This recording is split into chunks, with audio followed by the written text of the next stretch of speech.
तासापेक्षा अधिक काळ होऊन गेलेला आहे त्यांना त्या ठिकाणी अडकून, आणि त्यांना वाचवण्यासाठी आता शर्थीचे प्रयत्न पुन्हा एकदा सुरू करण्यात आलेले आहेत।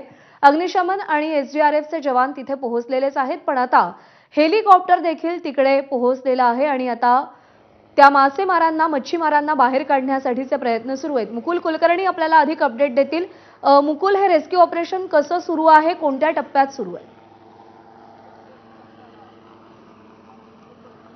प्रज्ञा, आपण दृश्यांमध्ये बघतो आहे लष्कराचं हेलिकॉप्टर इथे आलेलं आहे आणि समोर जे 12 ते 13 मच्छीमार कालपासून अडकलेले होते, साधारणतः 13 ते 14 तास झालेले आहे हे तिथेच अडकलेले होते। मात्र आता त्यांना तिथून बाहेर काढण्याचे प्रयत्न हे सुरू झालेले आहेत।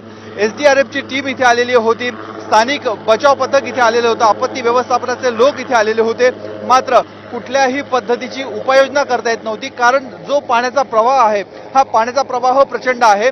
त्याचबरोबर नदी पात्रामध्ये खडकाळ परिस्थिती आहे आणि या खडकाळ परिस्थितीमधून बोट तिथपर्यंत जाणं हे अशक्य होतं। त्यामुळे एसडीआरएफची टीम आलेली असूनही त्यांना थांबावं लागलेलं होतं।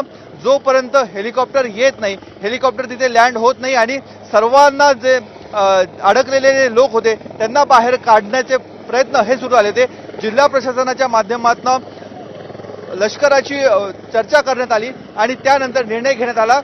तसं बघितलं तर आपण जिथे उभा आहोत या काठापासून ती जी समोर टेकडी बघतोय हे अंतर अत्यंत कमी आहे, साधारणतः 15 ते 20 फुटाचंच अंतर आहे।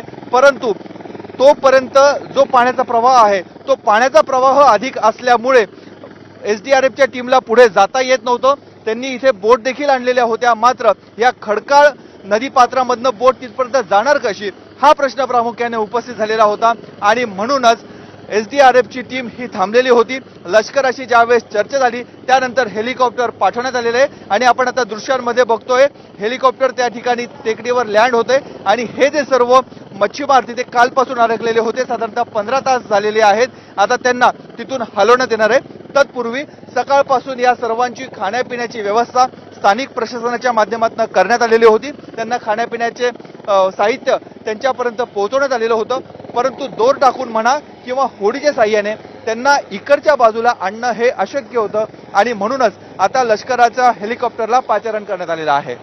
बरोबर आहे मुकुल, आपण पाहतोय की पाण्याचा प्रवाह किती वेगवान आहे।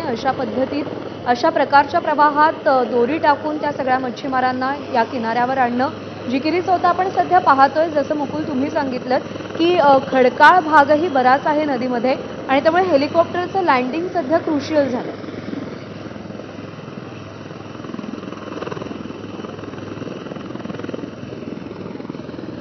प्रज्ञा, काल ज्या वेळेस हे मच्छीमार नदीच्या या बाजूला होते, म्हणजे ज्या ठिकाणी आपण आता उभा आहोत त्यावेळेस पाण्याचा प्रवाह नव्हता, पाणी वाहत होतं, मात्र संथपणे पाणी वाहत होतं आणि एक एक करत हे मच्छीमार ज्यावेळेस पलीकडच्या बाजूला गेले त्यावेळेस पाण्याचा प्रवाह प्रचंड वाढला आणि त्यानंतर ते त्याच बाजूला अडकून पडले। संपूर्ण रात्र या सर्व मच्छीमारांनी त्याच ठिकाणी काढलेली। आपण आता दृश्यामध्ये बघितलं 4 ते 5 जण आता हेलिकॉप्टरमध्ये गेलेले आहेत।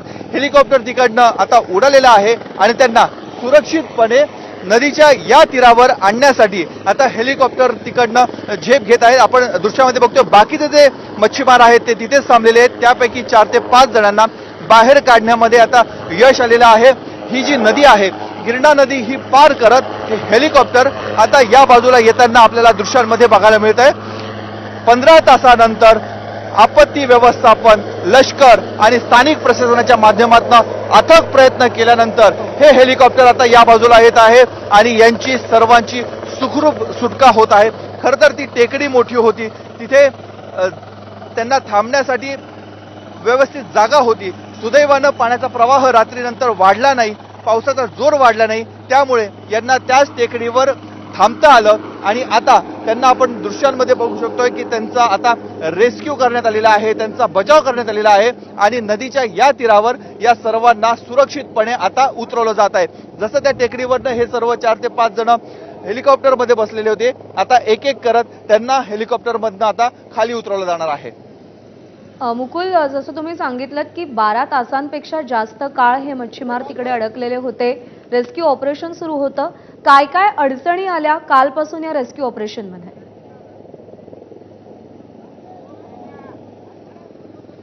प्रज्ञा, सर्वात प्रमुख अडचण ही एकच होती की या सर्व लोकांना तिकडनं इकडे आणायचं कसं.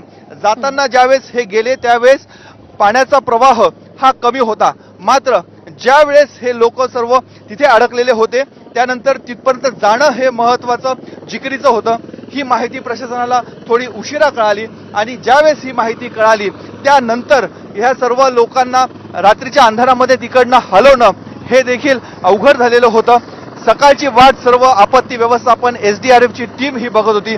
धुळ्याहून एसडीआरएफची टीम इथे आलेली होती आणि त्यानंतर इथे आणायचं तर प्रमुख अडचण पाण्याचा प्रवाह होता.